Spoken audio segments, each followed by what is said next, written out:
I'm gonna wait till one person signs on before I say anything. All right, this is a little bit out of my comfort zone. Here's what's going on.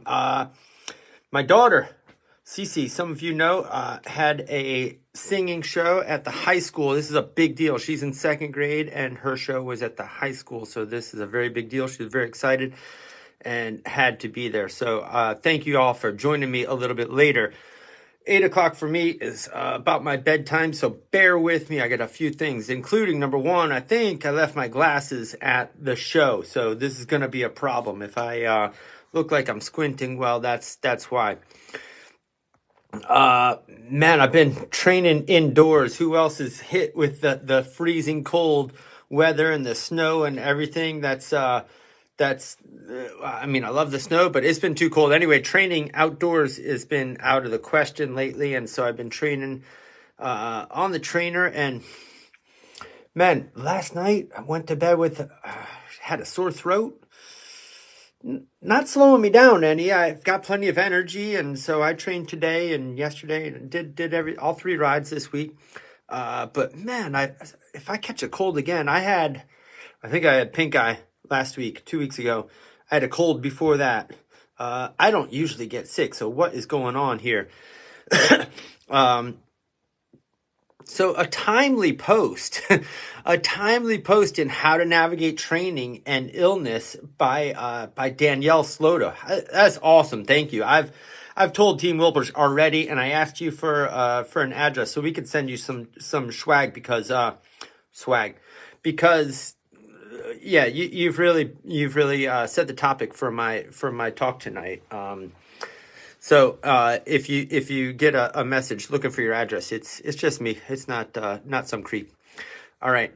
Anyway, if you didn't see it, get into Facebook and look at my weekly topic post and comment. First, read through it. It's like reading a book on training and illness or a cold or COVID. Just read what your teammates are saying. It's awesome. So they amount to a book but the main tips and points are: listen to your body. Okay, if you feel like you could ride and train, go ahead and do it. If you don't, then it's probably not going to be good. How about lower your FTP and see how you feel? Load up on vitamin C, oregano oil, and water. Thank you, Rashida. Awesome. Drink lots of water. Take ibuprofen and get to bed early. Thank you, Christina Chu. If you can't breathe through your nose, or if it's in your lungs, if you can't breathe through your nose, then maybe that's a sign you shouldn't train. If it's in your lungs, we've heard a lot of things, but if you don't have a fever, go ahead and train. And I think, yeah, if you feel like it, go ahead and train is what we're saying. If you don't feel like it, then you probably need to rest. Maybe take the intensity down. Start back slowly as your energy returns, right? This is important because I think it's important because the mental component of being forced to sit out when there's a program to follow, we've got a thing to do, right? We've got a training block, a team to work out with. It's kind of tough to sit out, right? When you're not feeling right, but sometimes that's the best thing, because if you overdo it, then you could be out for a little bit longer, is what the main thinking is. Do what you're up for, I think, is what it's coming. But all right, so I started poking around. If you notice, I didn't really post yet, but I did start poking around today, and I looked up the immune system, because that's what handles when we have a bug coming in. So the NIH, the National Institute of Health, the main job of the innate immune system is to fight harmful substances and germs that enter the body, for instance, through the skin or digestive system. The adaptive or specific immune system makes antibodies and uses them to specifically fight certain germs that the body has previously come into contact with. There it is.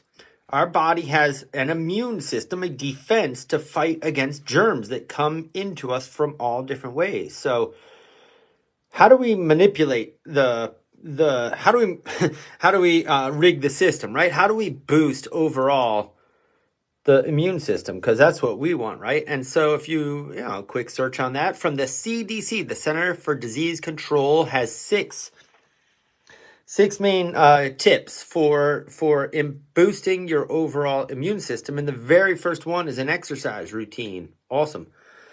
Healthy, balanced diet, sleep, good sleep, quality sleep, maintain a healthy weight, stop smoking, and don't drink too much. Of course, they throw those in there.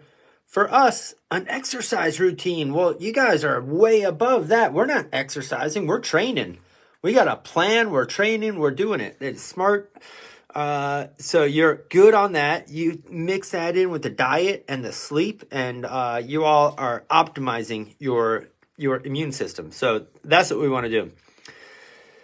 How do we boost it while it's elevated is my question. So you have already caught a cold or you're fighting a sore throat or something, and you want to make sure it is in tip-top shape. Is it vitamin C, zinc, elderberry, sleep? How about water? Water is, man, it's made such a difference. Anytime I catch a cold, I usually about halfway through it, remember, oh yeah, drink tons of water to flush it all out. Well, how does that really? So I looked up a little bit. Water is essential for nutrient absorption.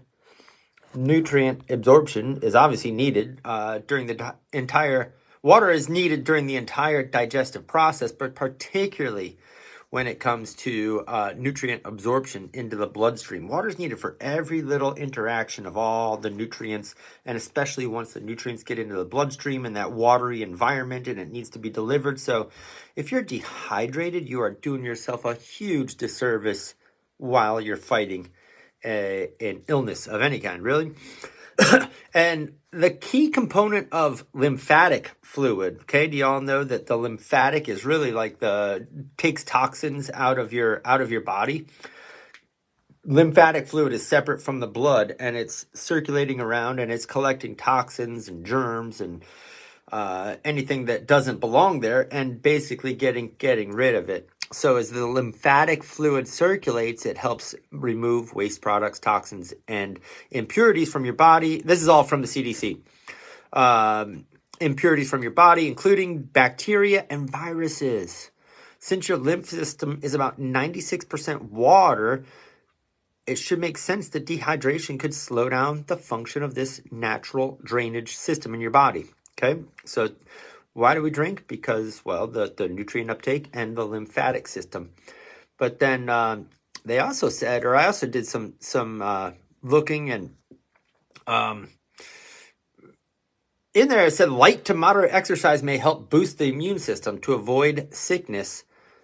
When someone is already sick, it may also help increase the circulation to reduce some symptoms of a head cold. So I had to look around a little bit, and sure enough, I feel like the training I've done this week has kept the second cold from coming on, and that's just my own experience, but did come across one actual scientific study, and it's called Debunking the Myth of Exercise-Induced Immune Suppression. Redefining the impact of exercise on immunological health across the lifespan. So, of course, exercise and training is good for our immune system, but does a hard bout of exercise suppress the immune system?